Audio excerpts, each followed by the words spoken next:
McKinley, and we're burning daylight.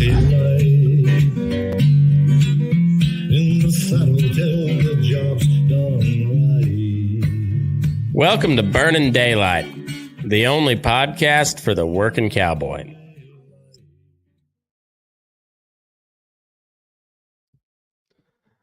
Well, howdy there, daylight burners. Happy Monday. Hope the weekend treated you well. Welcome back to another expedition. Not the word I'm looking for either. Episode. This episode's gonna be an expedition into the world of agriculture. This is the Friggin Farm Report for Monday, December 11th, 2023. We'll go ahead and jump into it with the market report. This is from National Beef Wire. Rob Cook compiling it. This is a Friday PM CME Livestock Exchange. Live cattle up 320 at 165.725. Feeder cattle up $5.025 to 215.30, and hogs up 120 at 68.975. Corn was down 250 at $4.855, $4.855, 85.5, I guess. Soybeans down 725 at 13.23. Wheat's down 10.50, $6.31.75. And cotton's down 115 at 81.44. Dow, NASDAQ, S&P all closed up higher based on economic optimism. I'm not sure where this economic optimism is coming from, but stocks ended up closing the week higher. Crude oil is up 199 at 71.33 a barrel. Heating oil to 258.5. Natural gas was down a touch at 255.4. Box beef down 183 at 288.01. Select that was choice box beef at down 183 at 288.01. Select beef was down 93 at 257.90, with the choice select spread being at $30.11. 167 loads on Friday compared to 218 on Thursday. Live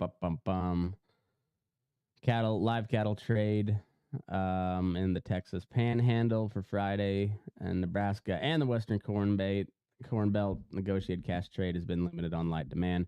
In Kansas, cash trade has been at a standstill. Most recent live FOB purchases in the Southern Plains were Wednesday at 171. In Nebraska, same thing was Wednesday from 170 to 171, mostly at 171, with dress delivered purchases from 267 to 271. Western Corn Belt, it was Wednesday 169 to 171, with dress purchases traded mostly at 270. And I don't think the cattle on feed numbers have come out yet for December, so when they do, I will keep you posted. I like that layout better. All right. Drought monitor. Drought improves in the south and southeast. Some of the eastern regions, Virginia, North Carolina, and South Carolina missed out for the most part. Abundant rain, precipitation in Hawaii and the Northwest. Pretty well status quo for the rest of the country. As of December 5th, 28.85% of the U.S. was under drought. And, yeah, that's, I guess, of the lower 48, though, 34.36%. So it's better, but this is, as we're going into El Nino, I imagine you'll see, at least throughout the West, you'll see these drought numbers improve some. But trying to predict the weather's pretty tough to do. I would recommend checking out the Farmer's Almanac for next year, see what's going on there. That's what I'll be doing. And anyway, we'll monitor that. Exports. Wow, net sales of 200 metric tons for 2023, a marketing year low. We're down 98% from the previous week through a 4-week average. Increases for Japan and Mexico and China. Those were decreases. So,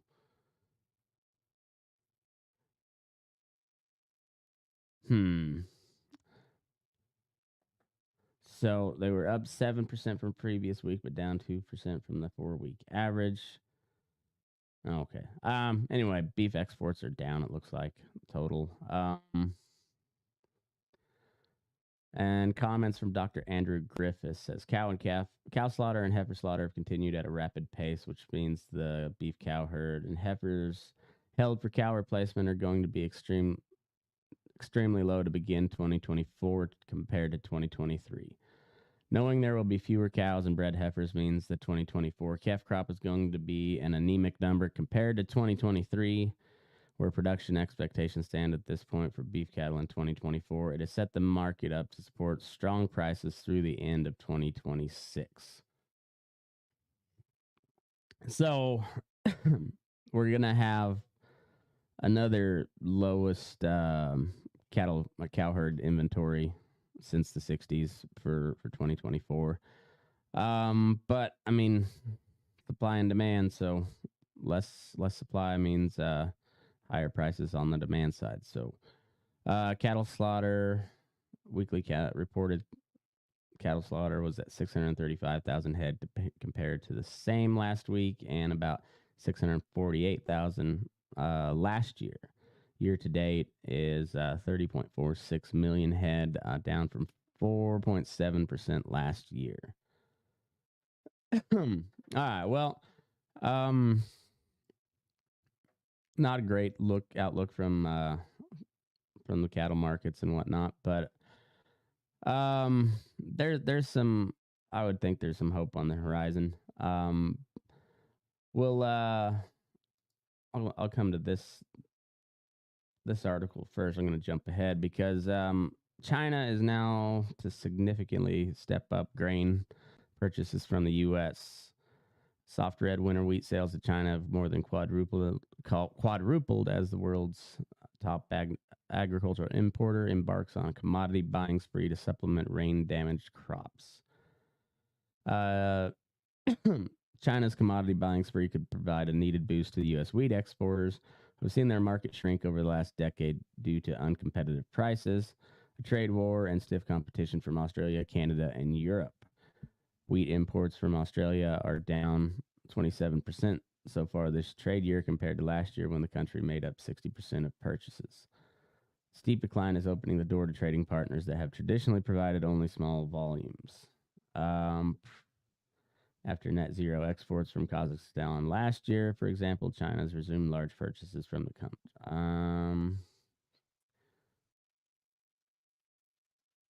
Additionally, China lifted restrictions on Russian wheat last year, and imports have soared to nearly a record in just 4 months. Sales to China have also improved market prospects for the wheat industry in the U.S., where exporters were expecting sales to hit a 52-year low. Soft red winter wheat sales to China more than quadrupled from the same period last year. The increased demand has benefited prices, with U.S. quotes for soft red winter wheat raising $17 since November to $273 a ton. Prices for hard winter wheat climbed to $294 a ton, $5 increase that also reflects increased sales to China. China's frenzied pace of imports puts it on the path to exceed a tariff rate quota of 9.36 million tons by a significant margin. Once the quota passed, importers will need to pay even more in tariffs for the commodities needed to fulfill demand. Although China surpassed the threshold in 21 and 22, this is the first calendar year that country is expected to import over 10 million tons since 1995. Apparently, they had some really heavy rains that wiped out a ton of crops, and they got 1.5 billion people or so to feed, so they're scrambling and they're buying all the wheat they can. It sounds like, which is good for American farmers if they got the wheat. So not all bad news, I suppose, but and this one I found pretty interesting. We'll see what comes of it, but at least somebody's talking about it within the ag industry. So lowering crop insurance subsidies for large farms could save millions, watchdog finds. U.S. government spent billions of dollars in 2022 to provide crop insurance subsidies to some of the country's richest farmers, according to a GAO report released last Monday. So Government Accountability Office. Crop insurance soared to $17.3 billion last year, U.S. data shows. The 19 policyholders with the largest premium subsidies received around $3 million each, including a nursery in the southern U.S. that was awarded $7.7 million. Farms with large insurance policies make up just 2% of the crop insurance program, yet they accounted for 36% of subsidies covering premium costs. 15% percentage point reduction in subsidies for large policyholders would have saved the government around $15 million last year, the GAO found. Congressional leaders have searched for new funding to boost programs in the upcoming Farm Bill, and some Democrats are pushing to revamp the USDA's crop insurance program as a way to free up more money. This GAO report shows that a shocking proportion of subsidies intended to support the cost of writing crop insurance policies for all farmers are being eaten up by companies and agents who write policies for the very largest farms. New Jersey Senator Cory Booker, who requested the GAO report in 2021, said in a statement. Booker's office added that crop insurance reform could fund programs that actually benefit farmers in the next farm bill. So this guy sounds like he's most of the rural community agricultural producers are by and large pretty conservative type people. And I don't mean politically, I just mean in general, their lifestyle is fairly conservative. Therefore, they tend to vote fairly conservative, mostly Republican. Anyway, Cory Booker's is a very liberal. I don't know if you'd call him quite a progressive type.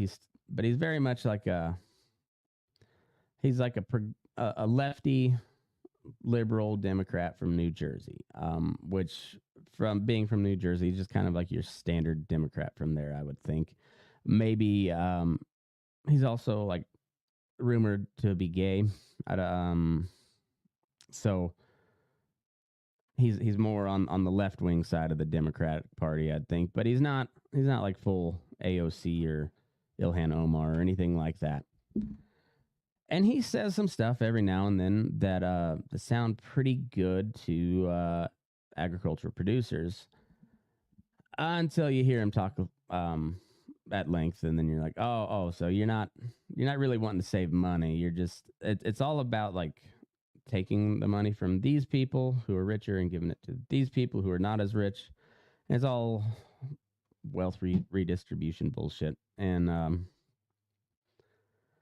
so while his heart may be in the right place, his solutions are retarded, kind of in the same vein as Bernie Sanders. But us folks here in agriculture need to find some allies pretty well wherever we can, and get support from possibly left-wing politicians, but not allow them to dictate the policies that you want pushed through. You want their support to get what you want passed through. You don't want them throwing poison pills in to kill it and then nothing gets done. Or sometimes maybe that's the best thing. But in this case, where they're actually, the Government Accountability Office is like, hey, here's where we can clean up some of this subsidy issue. Like, I'm okay with that. Let's do that. And when you look at these giant corporate farms that have bought up most of middle America, I'm okay with them having to pay more. That or not getting subsidized as hard. They make a ton of money, and they've essentially vertically integrated the farming system, where a John Deere dealership owns this huge farm that they can they can have an entire fleet straight from the John Deere factory go to this farm, and they got their own mechanics, and that's what you have to, because John Deere doesn't allow you to work on your own equipment anymore, which should be changing. I know they've lost a couple lawsuits over that, where they have to allow other parties to do the mechanicking on these new tractors. So anyways, but it's a whole messy, nasty, just gross corporate situation that has encompassed agriculture in the past 30, 40 years or whatever. And we talk about a lot from the beef side of things. We talk a lot about the poultry and the hog industry, but we don't talk too much about the the plant side of agriculture, the farming side, and how vertically integrated that thing is too. So it's a wild system, and any meager improvement is a good thing. So hopefully this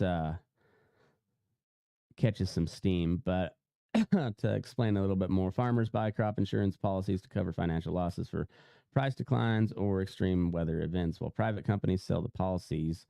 The U.S. government subsidizes insurers' administrative expenses in addition to covering the majority of the premiums. So the insurance agent sells you this premium, this insurance policy, and the government pays for most of the premium that gets paid out on these insurance policies, and then they also pay all the administrative costs for the private company. And it's a gross system. I can't tell you the number of times I've heard farmers like almost praying that they didn't have to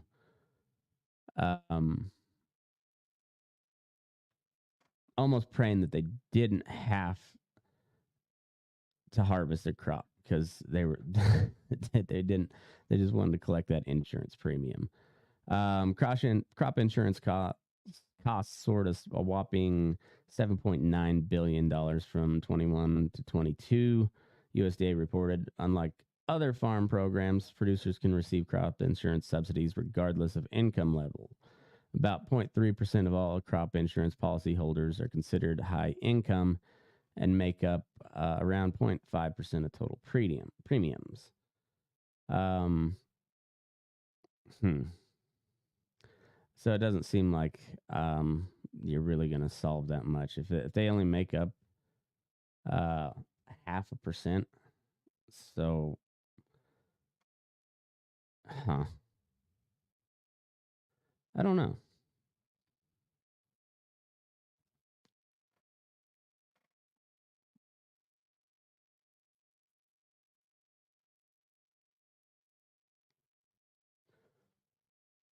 I'll be right back.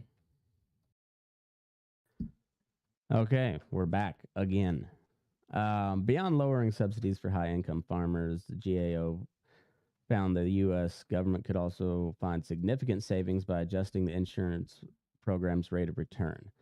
Insurers received an annual rate of return on retained premiums of 16.8% on average from 2011 through 2022, exceeding a market-based return of 10.2.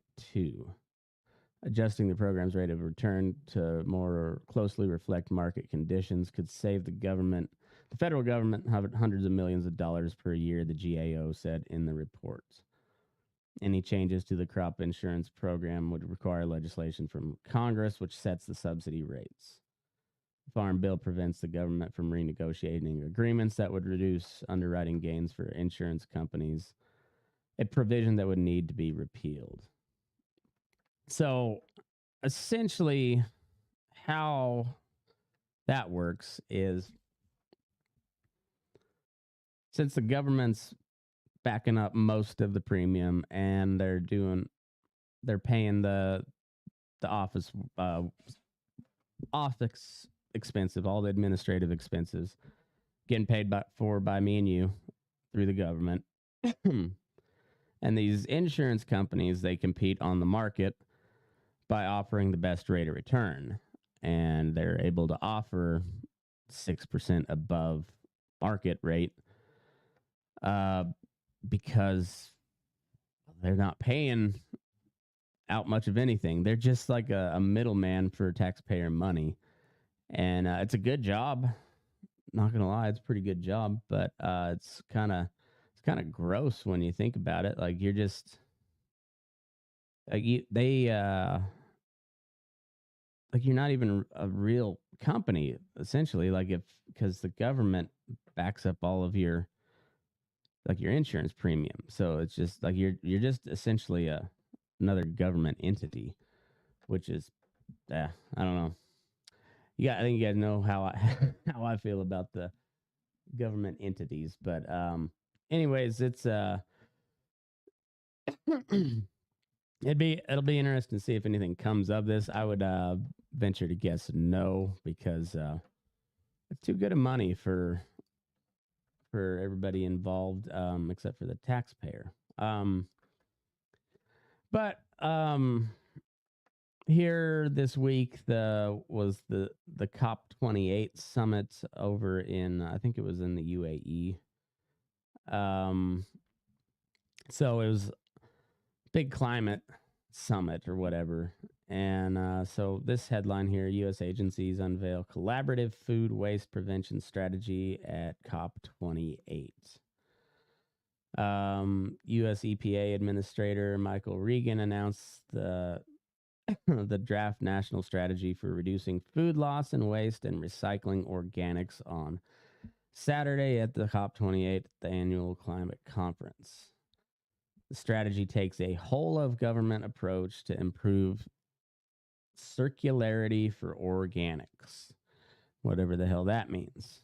Pulling together research and existing funding for opportunities from the EPA, U.S. Department of Agriculture and Food and Drug Administration, and it's designed to help the agencies meet their joint goal of reducing food loss and waste by 50% by 2030. The Biden-Harris administration plans to make use of existing programs that have already begun doling out resources for organics infrastructure, like the solid waste infrastructure for recycling grant program and recycling education and outreach grant program. Other programs like the USDA's composting and food waste reduction agreement will also be harnessed for the strategy's objectives. Federal agencies have been working toward their 50% food waste reduction goal since 2015. In recent years, the Biden administration has continued to work by building up a body of research on the harms of landfilled organics and the benefits that come from rerouting food from loss and disposal. So, landfilled organics, so it'd be a carbon-based product buried in the landfill.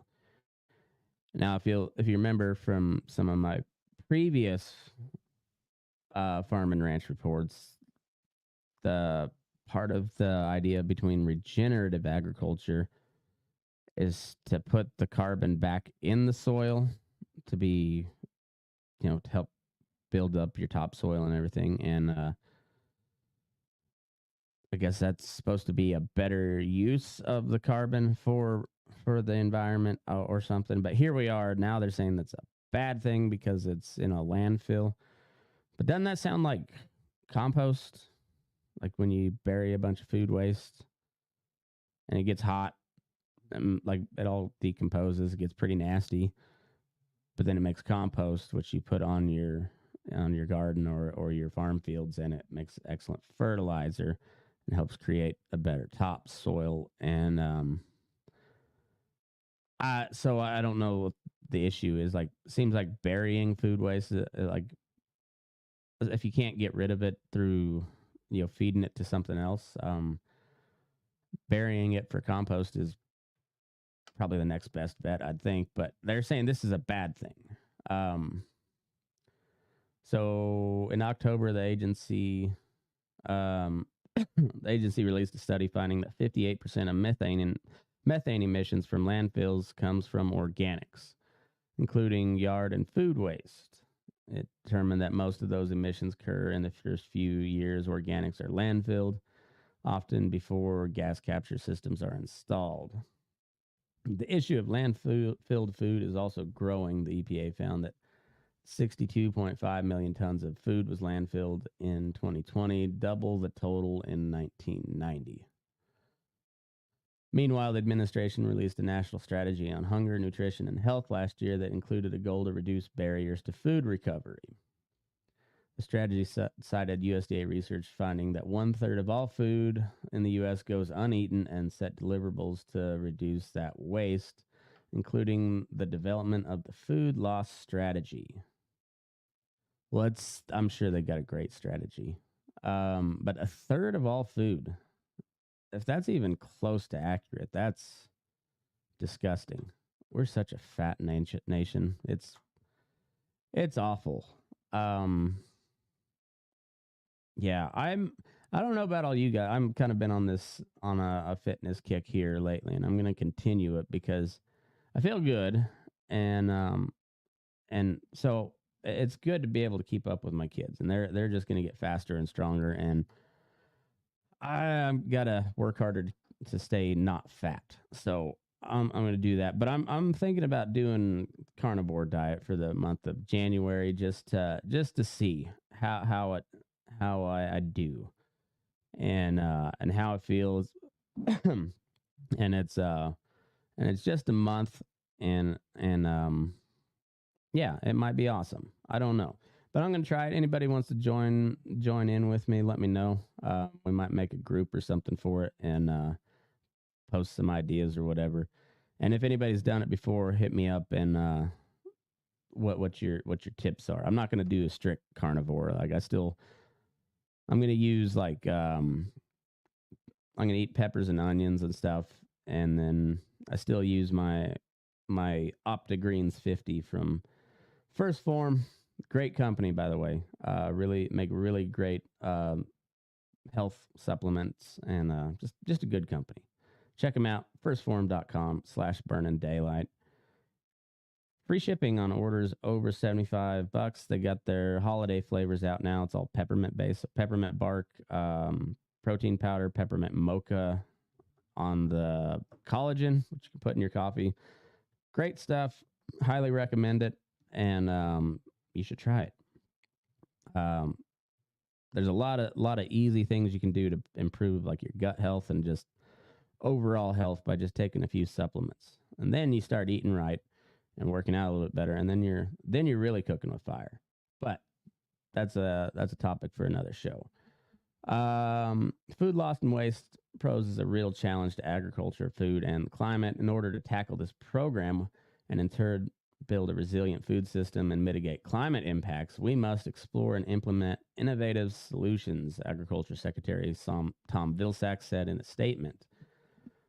This joint effort between the USDA, EPA, and FDA will enhance interagency coordination and represents a vital step towards preventing food loss and waste, increasing organic waste recycling, and promoting economic opportunity. There was another. Oh, yeah.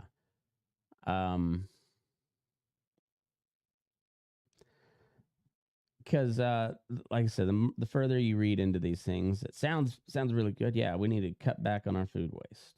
The strategy notes that the current organics recycling infrastructure nationwide is insufficient to address the issue of waste and endorses the use of funding from programs like EPA's Swiffer grant program, funded by the Bipartisan Infrastructure Law, to improve that infrastructure. Strategy also makes special mention of the need to build out such infrastructure in historically disadvantaged communities, noting that grant funding should go to such projects as part of the administration's Justice 40 initiatives. So, of course, you gotta put the social justice stuff in all of this, in all of the legislation. The agency said they were committed to researching barriers to decentralized community composting. So that's they were committed to researching barriers to decentralized community composting. If you would just go to the communities and be like, hey,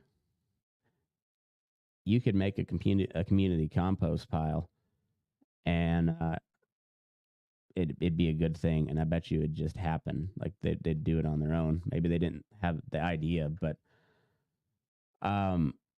you could just remove all the barriers and be like, hey, go do it. That's one way. As part of their efforts, the agencies plan to continue supporting anaerobic digestion via grants and loans to agricultural producers, water resource recovery facilities, and municipalities. Programs that fund such projects include the USDA's Rural Energy for America program, which provides both loan guarantees and grants to agricultural producers and rural small businesses, and EPA's AgStar program. USDA plans to invest $30 million over the next 3 years into its composting and food waste reduction cooperative agreement program, which helps local governments and private sector partners develop municipal compost plans and food waste reduction plans per the strategy. I don't know why we need the federal government to do any of that. Included in the draft are a number of research and data measures to better track food loss and waste. A number of research and data measures to better track food loss and waste. Among those are the development of a decision support tool to help local governments identify appropriate circular solutions, and a newly announced strategy to better monitor landfill methane emissions. This will build on USDA's Center for Research, Behavioral Economics, and Extension on Food Loss, Waste, and Waste Center. A $1.5 million research program to address inefficiencies in the food system. So they're spending $1.5 million for a research program to address inefficiencies in the food systems. They won't address any of them, or they'll write a report and nothing will get done. So it'll be $1.5 million to do nothing. Food loss strategy also noted the agency's ongoing work with food waste nonprofit Refed, which announced its own national pact this week with grocers, food manufacturers, and others to track their food loss, waste, and food loss and waste data. Moving forward, data and measurements will be reported in the administration's annual report on the environment, which the strategy authors will allow agencies to become proactive rather than reactive in addressing food loss and waste. I don't want the government becoming proactive on anything, because government agencies rarely know what the fuck they're doing. And all of this, what was that? A number of research and data measures to better track food loss and waste. Well, the biggest consumption of food would be in your household. Therefore, the greatest food waste and lost would be in the individual household. So, just another way to track what you're doing at all times. And this time it'll be in the name of preventing food waste. And then we'll have food maze. We'll have to combat food waste, misinformation, and disinformation.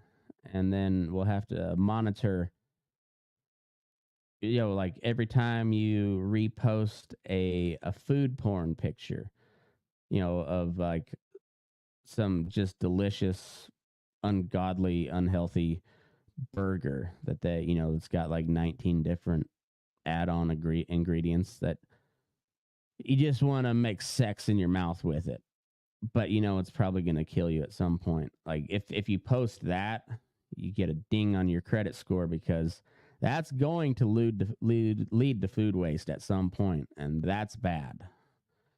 Now check back in in a couple years after they've implemented this policy and see how correct I was. I'll be happy to to admit if I was wrong, but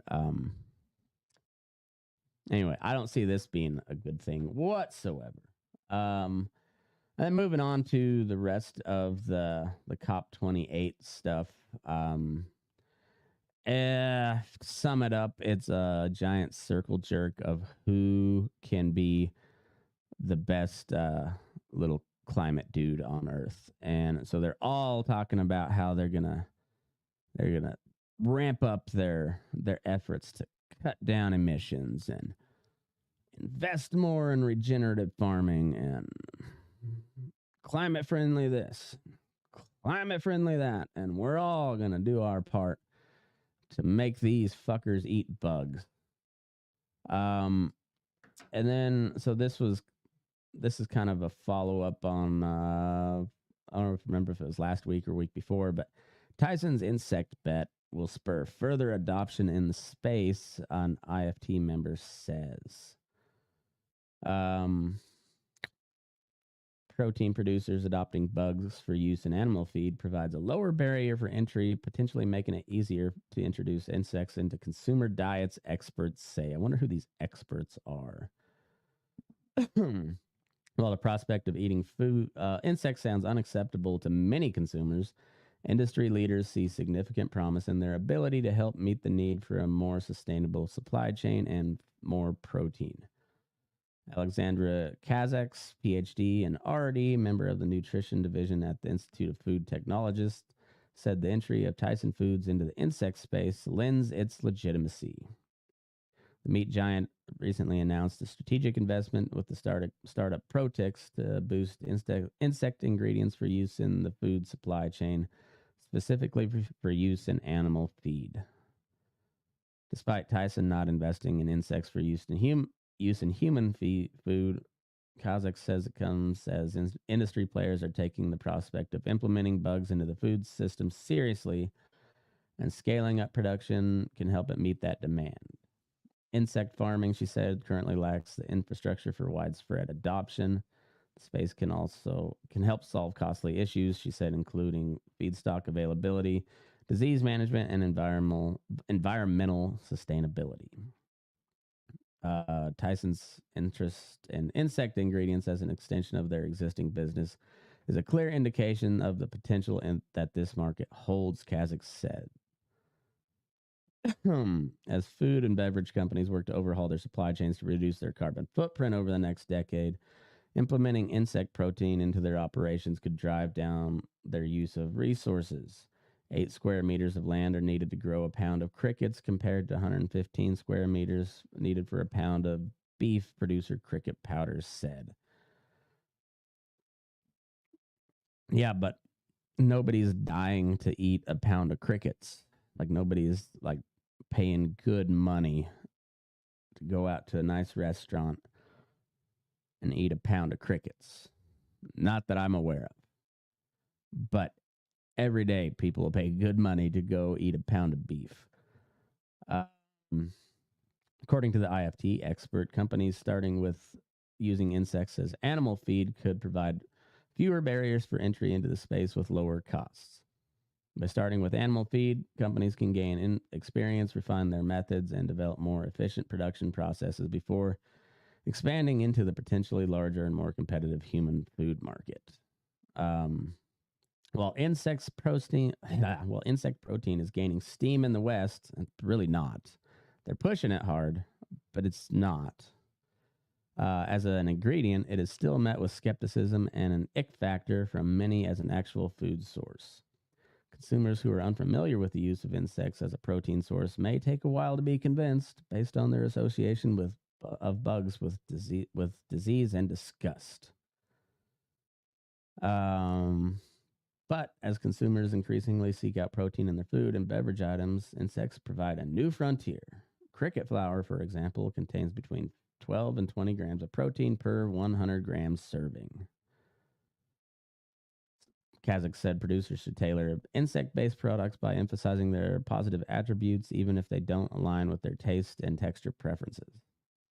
This could include labels explaining nutritional benefits, such as protein content, and vitamins and minerals they contain, along with the sanitary conditions edible insects are raised and compared to conventional livestock, she said.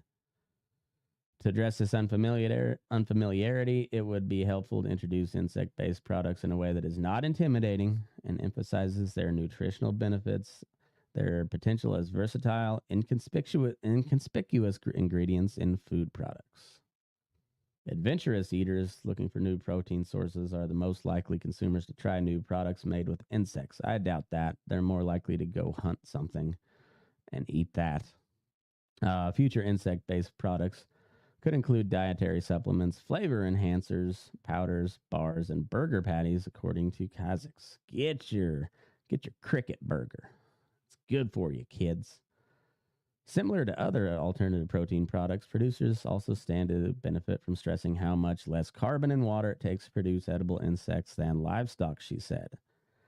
As the food industry continues to evolve, insect proteins as well as plant-based and cell-based alternatives represent a promising and sustainable alternative that deserves attention and investment.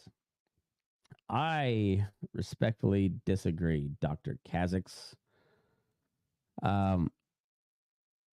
Only the poorest of Indian tribes ever ate bugs. As soon as they were able to, they went hunting. Or they grew their own. Like bugs, consuming bugs is a sign of poverty. Has been throughout humanity. And there is no need. There is no need for it. And if, like I said, if you think industrial agriculture is bad, feedlots, chicken farms, just wait until you see an industrial capacity cricket farm. Like that is going to, I mean, blah, gives me the heebie-jeebies just thinking about it. And as far as on the animal feed side, I've thought about this quite a bit. I don't think it's a good idea to feed it to cattle because cattle are herbivores. Now, poultry, chickens will eat the fuck out of a cricket. So putting cricket powder as opposed to corn, maybe that's not a bad idea. Maybe that's a little closer to what a chicken normally would eat is bugs. So I'm not opposed to that. However, you won't find me eating a cricket burger anytime soon unless there is some real money behind it. So we'll end on a couple stories of just idiocy. I guess one thing I forgot to mention at this COP28 deal is the United Nations Climate Change Conference led to the launch of the Dairy Methane Action Alliance, an effort to reduce methane emissions on dairy farms. And several dairy companies like the Bell Group, Dan One, General Mills, Kraft Heinz, Lactalis USA, and Nestle are joining forces to both measure methane emissions and be transparent about them. So yeah, I don't know what all that means. It's a lot of grandstanding. So okay, here we go. So Canada is going to war on plastic. Canada has proposed something drastic, cutting the plastic. Plastic from produce packaging, that is. Environment and Climate Change Canada published a pre-proposal in August that would regulate packaging in Canada's grocery stores. By 2026, 75% of fresh produce sold in Canada must be sold in bulk or non-plastic packaging. By 2028, this requirement rises to 95%. The Canadian government is adamant, even though plastic packaging for produce only accounts for 2.9% of total plastic packaging in the country, according to Western Growers and the Canadian Produce Marketing Association. Banning the produce industry from using plastic materials at this time would create catastrophic financial and health concerns or consequences for Canadians, said the Canadian Produce Marketing Association President Ron Lemaire and the Western Growers President and CEO Dave Puglia. In case you missed it, food prices in Canada are already high. This is from Magnetic Ag, by the way. The majority of produce sold in Canada is imported from the U.S., and nearly all this produce is packaged in plastic to keep costs down, produce fresh, and avoid food safety and spoilage issues. The crippling reality is that while many would love an earth that with less plastic, the price for change could be passed down to consumers. And if consumers have to sacrifice produce, they'll also sacrifice their health. Rural and remote communities would suffer the most. Opponents to the proposal are urging Prime Minister Trudeau and Environment and Climate Change Canada to focus on higher recycled content approach and to better the recycling system. So with all the problems that are facing Canadians, the government really taking bold action and getting rid of like the cling wrap plastic on your bell peppers. Really, really making a difference in this crazy world. Really going the extra mile. And then on that note here, NCBA member testifies in support of the Black Vulture Relief Act. So this is like still one of the NCBA's like main focuses of legislation at the federal level is black vulture relief and trying to make it so that producers can get rid of vultures if they're poaching their cattle. I understand that.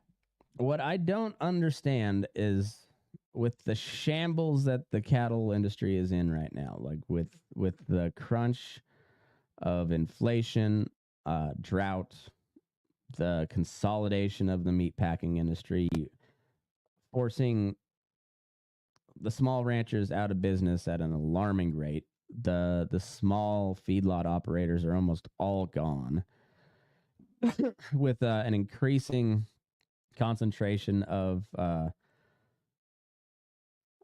and merging of alliances between the packers and the dairy industry, and this huge influx of crossbred dairy calves, putting more pressure on your traditional cattle producer. They're going to focus on turkey vultures, essentially. That is what they're championing. That is the cause that we should be able to shoot turkey vultures with impunity, which I agree with. I do agree with that. But what you could do anyways is just shoot the sons of bitches if they're poaching a calf and then ask for forgiveness later, or just don't tell anybody about it. I won't say that I've done that before, but I've thought about it a time or two, and I might have blacked out and, stuff happened. I don't recall, but you couldn't get behind the Prime Act, which would empower local producers, local meat processors to sell product retail across state lines with a state inspection rather than USDA inspection, which would create huge amounts of competition at local levels and eventually help cut into the market share of these giant meat processors. But no, let's make sure we can shoot some turkey vultures, and like as if the ranchers aren't already taking care of that problem. Like if you're that much of a rule follower that you're just willing to sacrifice a calf so that you don't get a visit from the EPA or whatever, I mean, use a little bit of resiliency and just take care of the damn problem. It's your calf, take care of it, but you wonder why the NCBA wonders why everybody hates them. Like why none of the cattle producers are that I know anyway. I mean, there's a handful, but like most of them, even the NCBA members are like, I don't know. They're not doing what they're just like another extension of the government. We elect them to do a job and they just do what they want anyways, and it ends up fucking us over downstream. And but I know plenty of ranchers that still pay dues to this trade association that, well, one day they're going to make sure that you can shoot those turkey vultures with impunity, just like you could, a little Tweety bird. One of these days that's going to happen. And you know what? It'll be all worth it for them in CBA membership fees. But until then, you have to be careful about thinning out your turkey vulture problem. You got to get creative. Got a little shifty. And and you gotta be quiet about that shit. Don't go running your mouth. Loose lips sink ships, or something like that. I believe that was Ben Franklin. He said that when he was plowing out some member of the French aristocracy. Probably before noon. Well, I just I guess to end the show, shout out to Ben Franklin. The dude invented daylight savings times as a gag to talk shit on the French for being lazy, while he banged all the women of the French aristocracy pretty well with impunity. So he was the best president that America never had, in my opinion. And so hats off to Ben Franklin today on Monday, December 11th, 2023. This has been the Friggin' Farm Report. Hope you all have a good week. Take care out there. Get your Christmas shopping done. Shop locally. And by locally, I mean small businesses. You can buy it from all the way across the country, but keep money circulating in small communities, whether that be a community within a big city or just a small town somewhere. But keep your money local. And like I said, by local, I mean within small businesses, within small communities, wherever they may be. There's plenty, if you're buying tack or whatever, there's so many good tack makers out there, and they're pretty easy to find nowadays, thanks to social media. So check that out. If you're looking to get a head start on your New Year's resolution, get back in shape, head over to firstform.com/burning daylight. Check out their app. They got a lot of good fitness programs and help you track your diet, all that good stuff. And their supplements are second to none. Check them out. And have a good week. Move your ass. We're burning daylight.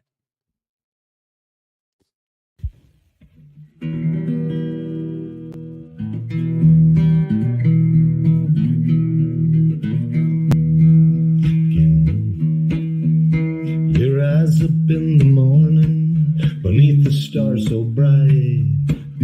Pull your hat down, make sure your cinch is tight. Horses kinda snuffy, cold chill up your spine. You'll get your ass moving, son, we're burning daylight. Burning daylight. Burning daylight.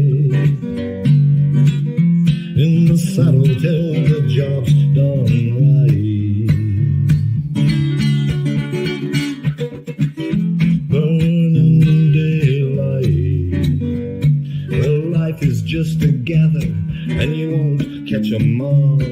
But when you ride through the gate, make sure you sit up tall. I can see the horizon, it's looking pretty bright. Well, get your ass moving, son, we're burning